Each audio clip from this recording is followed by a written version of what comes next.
오늘 말씀에서 바리새인들과 율법 교사들이 인자하신 예수님을 비방했다는 것은 세례 요한도 인정하지 않고 예수님도 인정하지 않았잖아요. 그것은 지혜이신 예수님의 모든 자녀들 안에 들어가지 못한다는 결론입니다. 그래서 오늘 본문 마지막 절을 보시면요, 지혜는 자기의 모든 자녀로 인하여 옳다함을 얻느니라 라고 결론을 내립니다. 하나님의 자녀는 무조건 하나님의 뜻에 동의한다는 것입니다. 오늘날의 교회는 이렇게 사탄의 미혹에 빠져 있는 경우가 너무나 많습니다. 사탄은 기도와 말씀과 찬양, 즉 예배라는 도구를 무기로 해서 하나님의 백성들을 미혹하고 있어요. 예배 자리에 열심히 있기만 하면 구원받는다는 착각을 하게 하면서 하나님과의 관계를 놓치게 만듭니다. 하나님과의 관계를. 즉 하나님과의 올바른 관계가 없다고 하더라도 기도와 말씀과 찬양만 열심히 하면, 예배 자리에 열심히 참석을 하면 구원받는다는 것이 사탄의 미혹입니다. 사진을 하나 보여드리겠습니다. 사진 보여주세요. 오늘은 에바 페론이라는 그 여인에 대한 이야기를 조금 길게 할 생각입니다. 관광지처럼 보이잖아요. 이 관광지처럼 보일 정도로 아주 멋지게 만들어져 있는 이곳은요, 아르헨티나의 부에노스 아이레스에 있는 레콜레타 공동묘지입니다. 공동묘지. 지금 여러분들이 보시는 것은 하나 더 넘겨주세요. 한 칸 더. 아르헨티나의 성녀라고 일컫는 에바 페론의 무덤이에요. 에바 페론의 무덤. 아르헨티나의 작은 마을인 톨도스라는 곳에서 농장의 요리사였던 어머니와 농장의 주인 사이에서 사생아로 태어나서 16살에 아르헨티나의 수도였던 부에노스 아이레스로 입성을 합니다. 그리고 26살의 나이에 아르헨티나의 국모가 돼요. 그녀는 당시 대통령이었던 후안 페론의 후광을 입고 아르헨티나 노동자들의 복지를 위해 부의 재분배를 실천한 공로로 지금까지 아르헨티나 국민들의 성녀로 추앙을 받고 있습니다. 에바 페론의 사진 하나 더 넘겨줘 보세요. 하나 더.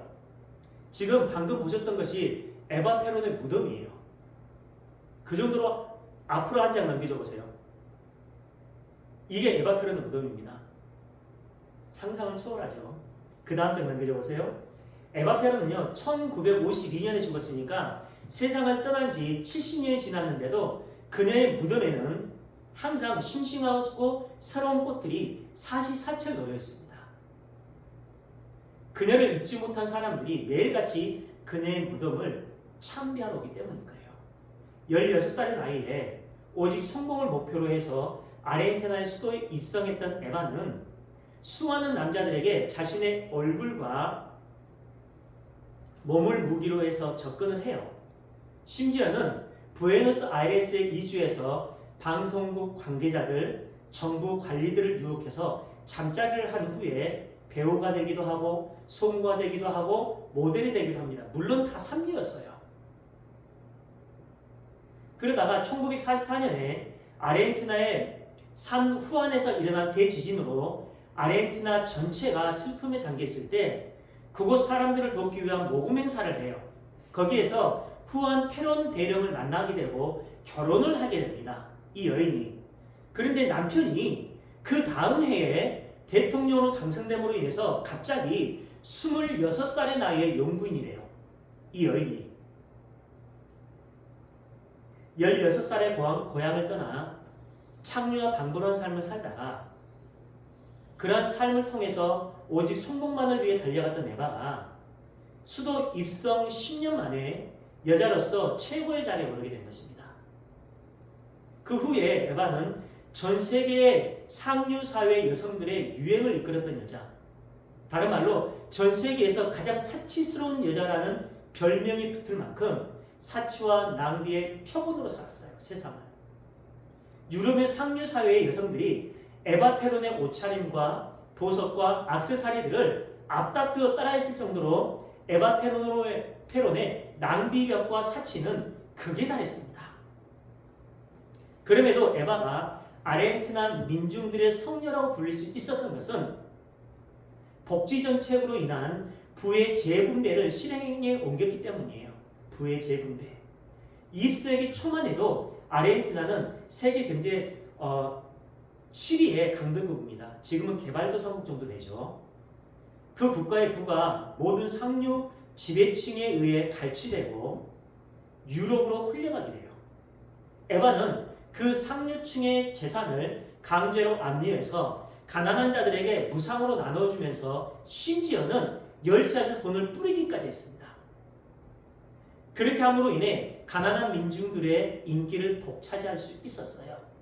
그런데 에바는 소외계층의 근본적인 원인을 해결하는 것에는 관심을 두지 않은 채 민중들의 인기를 얻기 위해서 마구잡이식으로 복지 정책을 펴므로 인해 아르헨티나 경제를 오히려 망쳐버리고 맙니다.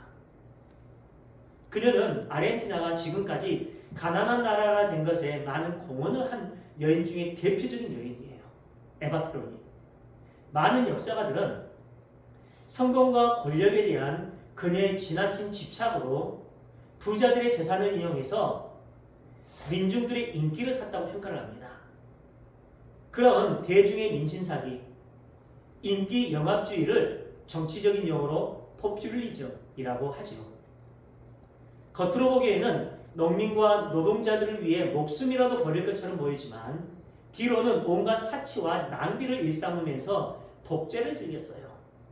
그녀가 진짜로 민중들을 위해 복지 정책을 했다면 세계 최고의 사치스러운 사람이라는 오명을 쓰지는 않았을 겁니다. 그렇게 출세를 위해 몸을 파는 것도 마다하지 않고 성공만을 위해 달려갔던 그녀가 33살의 나이에 자궁암으로 세상을 떠나요.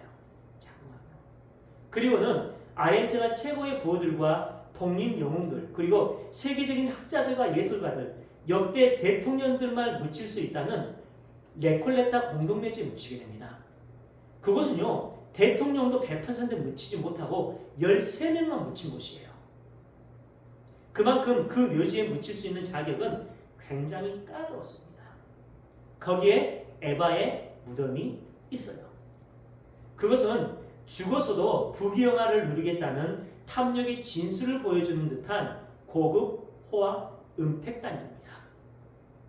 그녀의 묘지에 쓰인 대리석이나 관 등의 모든 재료는요 이탈리아와 프랑스에서 공수한 것들이에요. 그러니까 얼마나 비싸겠습니까? 레콜레타 공동묘지에 있는 모든 묘지들이 그렇습니다. 성공과 번영과 부를 위해 몸을 팔고 자신의 권력을 유지하기 위해 남의 재산을 강제로 빼앗고 부유층들의 재산을 빼앗았잖아요. 그것으로 유권자의 대다수를 차지하고 있었던 노동자들의 환심과 인기를 샀던 그녀는 최고의 자료로 만들어진 무덤에 묻혀 있어요. 레콜레타 묘지의 특징은요. 안이 바깥에서 보인다는 것입니다. 그리고 에바 페론은 미라로 만들어져서 그의 시체에는요 33년 전의 생전의 모습이 거의 그대로 남아져 있습니다. 아까 보셨던 것처럼 생전에 화려했던 모습을 그대로 간직하고 있고 최고급의 관에 누워서 최고급의 대리석으로 꾸며진 그 묘지는 1제곱미터당 3천만 원 정도라고 하니까 그 묘 하나를 만들기 위해 관을 하나 묻기 위해서는 적어도 1억 정도는 들었을 거예요. 그 묘지를 사는 금액이 1억 정도니까 관리하고 유지하는 비용이 얼마나 되겠습니까? 지금은 더 올라서 더 비쌀 겁니다. 거기를 가정묘로 만들어서 관을 층층이 쌓아놓기도 합니다. 그녀는 그렇게 죽어서도 비싼 땅에 자신의 집을 가지고 있어요. 그러나 문제는 그녀가 이 세상과는 아무런 교통을 할 수 없다는 겁니다. 수많은 사람들이 자신의 묘지에 매일같이 꽃을 꽂아놓고 통보를 하고 그녀를 그리워하고 있는데 정작 그녀는 그런 현실과 아무런 교통을 할 수 없다는 거예요. 몸까지 팔아가면서 이루었던 업적이 세상과 아무런 교통을 할 수 없는 몇 평 되지 않는 묘지에 누워있는 것이 인생이에요. 그 레콜레타 공동묘지에 무려 7,000기 이상의 묘가 있는데 그들이 모두 에바 페론 이상의 성공과 부와 명예를 자랑했던 사람들입니다. 그러나 그들은요, 안이 훤히 보이는 관 속에 누워서 사람들의 구경거리가 되고 관광지가 되어서 매일 청소를 하고 있지만 그 관은 썩어가고 쥐들이 그 관을 갉아먹고 있어요. 그래서 실제로 그곳에 가보면요, 관이 깨져가지고 뼈들이 막 굴러다닌다고 합니다. 오죽했으면 수백 마리의 고양이를 풀어놓고 쥐들을 쫓아내고 있을 거예요. 그곳에 누워있는 시체들은요, 작은 생쥐 한 마리를 쫓아낼 수 없는 죽은 흙이 되어 있습니다. 그렇게 죽어버린 시체에게 세상적인 부와 명예, 화려하고 멋짐이 무슨 소용이 있겠습니까? 그러나 사람들은 그것을 위해 평생을 투자하면서 살아가게 됩니다. 이처럼 인간이라는 존재에 자기 이름 남기기에 대한 열망이 얼마나 잘못된 것인지를 깨닫게 해주는 이야기예요. 돈이 얼마나 많은지 살아있을 때 그 묘지를 설계하는데 무덤에 최고의 자재들을 쓰는 것은 물론이고 당대의 최고의 예술가들을 고용합니다. 그래서 화려하고 멋진 조각과 작품들을 새겨놔요. 진시황의 무덤이나 이집트 파라오의 무덤들을 응축해 놓은 것 같은 모습입니다. 그들의 마음은 모두 죽어서도 이름을 남기겠다는 것이죠. 그렇게 많은 돈을 투자해서 화려하고 멋지게 만들어 놓은 그 무덤의 모든 것들을 시체들이 얼마나 누릴 수 있을까요? 그렇게 많은 돈을 들여서 화려하고 멋지게 지어진 무덤에 묻혀있는 에바 페론이라는 사람을 우리는 잘 몰라요. 관심도 없습니다. 부럽지도 않아요. 그럼에도 불구하고 인간들은 내 무덤을 저렇게 만들어 놓으면 누군가는 알아주고 존경해 줄 것이라는 착각으로 살아갑니다. 세상은. 그 묘지를 관리하기 위해서는 많은 돈이 필요하기 때문에 몇 배를 못 가서 가문이 몰락하거나 돈이 떨어지게 되면요, 그 묘지는 폐허가 됩니다. 관리를 안 하니까. 사람들이 장난치면서 물건을 던지다 보니까 유리가 깨져 있고 관이 깨져 있어요. 자손들이 돌보지 않으니까 폐허가 됐습니다. 심지어는 부와 명예를 누리면서 떵떵거리고 있는 자손들이 그 무덤을 관리하기 위해서 돈이 필요하기 때문에 그냥 폐허로 방치하는 경우도 있다고 합니다. 자신들의 삶에 아무런 도움을 주지 않는 그런 죽어버린 부모는 아무 소용이 없다는 거죠. 버림을 받더라는 겁니다. 그것이 아담 안에서 선악과를 따먹고 하나님을 떠나버린 인간들의 결국입니다. 자신의 이름과 인기, 명성과 성공을 위해서라면 어떤 것도 마다하지 않고 심지어는 포퓰리즘을 이용해서라도 기어코 쟁취해내려는 악의적인 속성의 채움, 그것이 레콜레타 공동묘지 안에 가득 채워져 있어요. 반면에 에바 페론과 똑같이 33살의 나이에 돌아가신 분이 계세요. 그분은 에바 페론과는 비교도 할 수 없을 만큼 가난하고 어려운 집에서 태어났고 평생을 목수의 아들로 목수로 살았습니다. 그분은 단 한순간도 자신의 이름을 위해 살지 않으셨고 가난에서 벗어나기 위한 노력을 하지 않으셨습니다. 그것은 능력이 없어서가 아니었습니다. 예수님은요, 돌로 떡을 만들 수도 있었고 높은 성전에서 뛰어내리면 하늘의 천사들이 수종을 들기 위해 내려와서 그분의 발을 받쳐야 했던 하늘의 왕이셨습니다. 그런 분이 자신의 이름과 자신의 영광을 위해 자신의 힘을 사용해서 그 어떤 일도 하지 않았습니다. 예수님은 자기의 힘을 자신의 이름과 자기를 증명하기 위해 한 번도 사용하지 않으셨다는 것이죠. 그분은 자신의 몸을 치장하기 위해 사치를 하지도 않으셨고 보석으로 멋을 낼 필요도 없으셨습니다. 대중들의 인기를 끌기 위해 매일같이 오비용이어로 뻥튀기를 해주지도 않으셨고 에바 페론처럼 돈을 열차 위에서 뿌리지도 않으셨어요. 예수님께서 돌아가신 후에도 화려하고 멋지게 만들어져 있는 네콜레타 공동묘지와는 다르게 개인의 무덤이 없어서 다른 사람의 무덤을 빌려야 했습니다. 어떤 사람은 세상의 왕이 되고 싶어서 몸까지 파는데 그분은 당신을 왕으로 추대하겠다고 찾아온 사람들을 피해서 산으로 도망까지 가셨어요. 왜냐하면 그분의 나라는 이 세상의 나라가 아니었기 때문입니다. 그분의 삶의 원리는 세상적인 삶의 원리가 아니라 하나님 나라의 삶의 원리였기 때문이에요. 그러니까 그분은 세상적인 삶의 원리에 가치를 두지도 않았고 의미를 두지도 않았습니다. 세상의 모든 사람들이 세상에서 떵떵거리면서 살아갈 수 있는 그 세상적인 힘과 능력, 부와 명예를 삶의 본질로 살아가고 있는데 그분은 그런 세상적인 것들이 삶에 영향을 끼치지 못했어요. 하나님은 그렇게 무덤 하나도 남기지 않으시고 십자가에서 쓸쓸하게 죽었던 그분을 승리자 왕이라고 칭하십니다. 승리자 왕. 세상에는 그렇게 두 종류의 사람들이 살다가 갑니다. 이처럼 세상에는 자기의 이름과 명예, 인기와 힘으로 자신의 이름을 남기기 위해 수단과 방법을 가리지 않고 그것들을 추구하며 살다가 가는 사람들이 있고 다른 하나는 자기 자신을 위해 살다가 그러한 것들이 하나님 앞에서 가장 큰 죄악이라는 것을 깨닫고 내 자신이 아닌 하나님의 영광을 위해 살다가 조용히 세상을 떠나려고 하는 두 종류의 사람이 세상에서는 살고 있습니다. 여러분, 우리는 어떤 삶을 추구하고 있을까요? 어떤 삶을 살고 있을까요? 전자가 자기의 영광을 챙기는 삶이고 후자가 자기 부인의 삶입니다. 예수님은 십자가에서 죽기까지 자신을 부인하다가 가셨어요. 아버지가 시키신 일만 했고 아버지가 시키신 말만 했습니다. 자기 이름을 위해 충분히 힘을 쓸 수 있는 분이었는데 자기의 이름을 위해 단 한순간도 살지 않으셨던 분이 예수님이셨어요.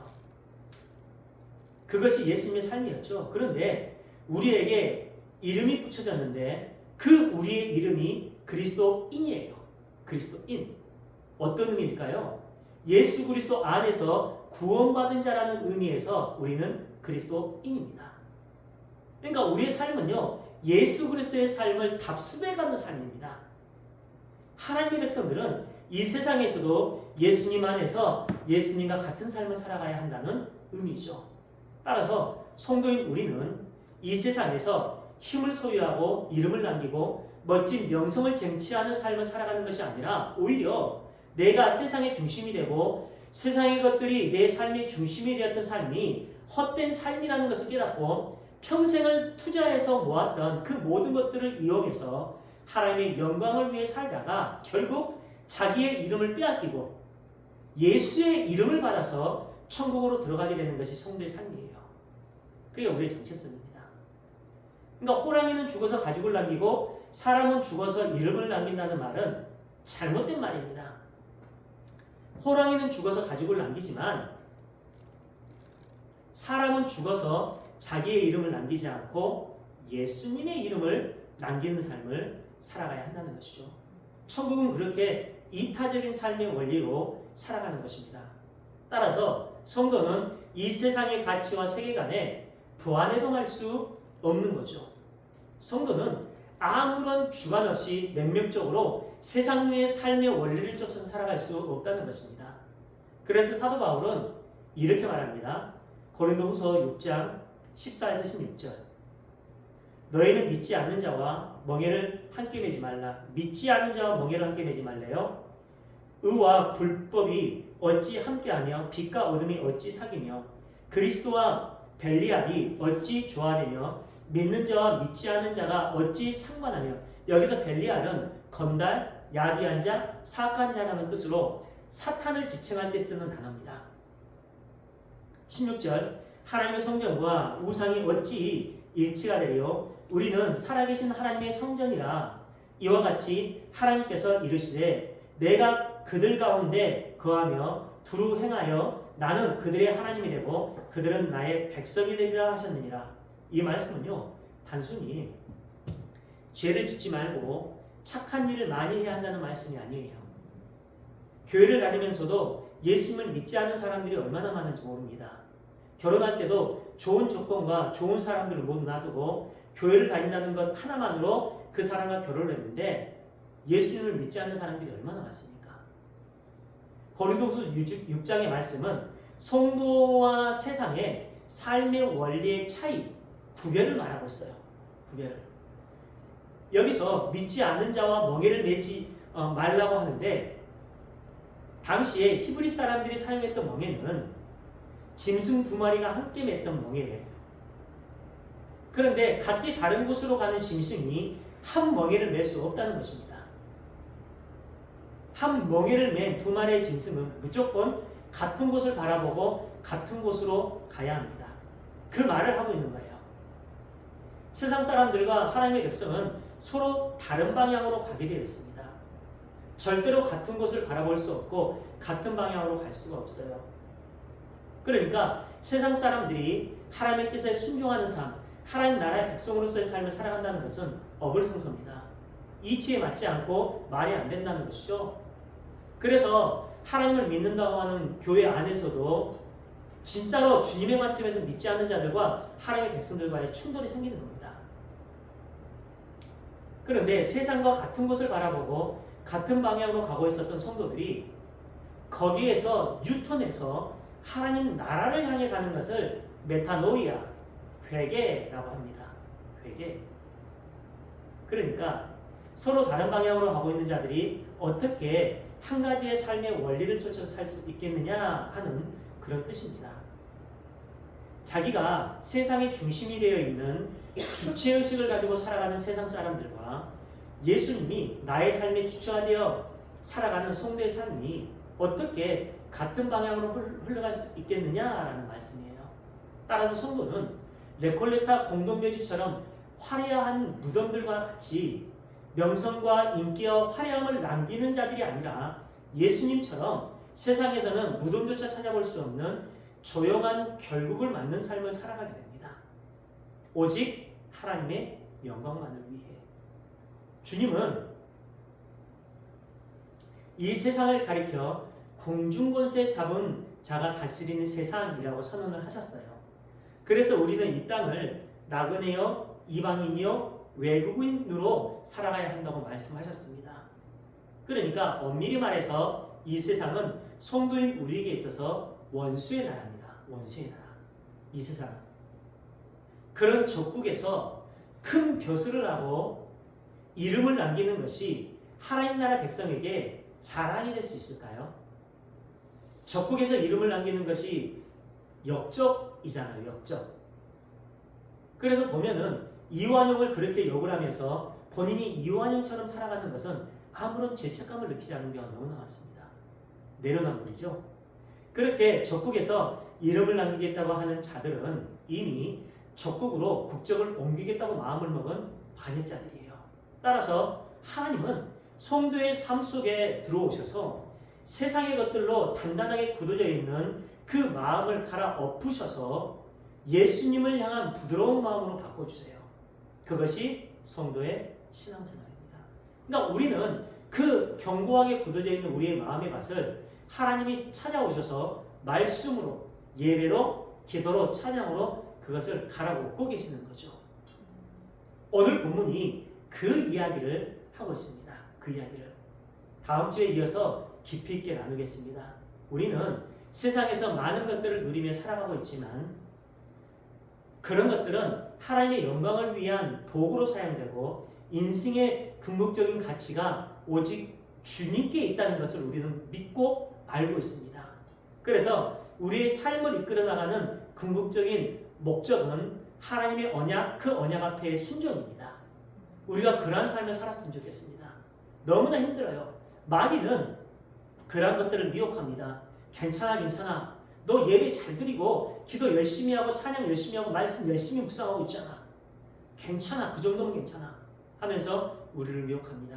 그런데 우리가 그렇게 예배를 드리는 근본적인 본질은 하나님과 나와의 올바른 관계 속에 있는 그 본질이 기본 베이스가 돼서 그 열매로 나타나는 게 하나님을 예배하고 찬양하고 말씀 묵상하고 기도로 하는 게 됩니다.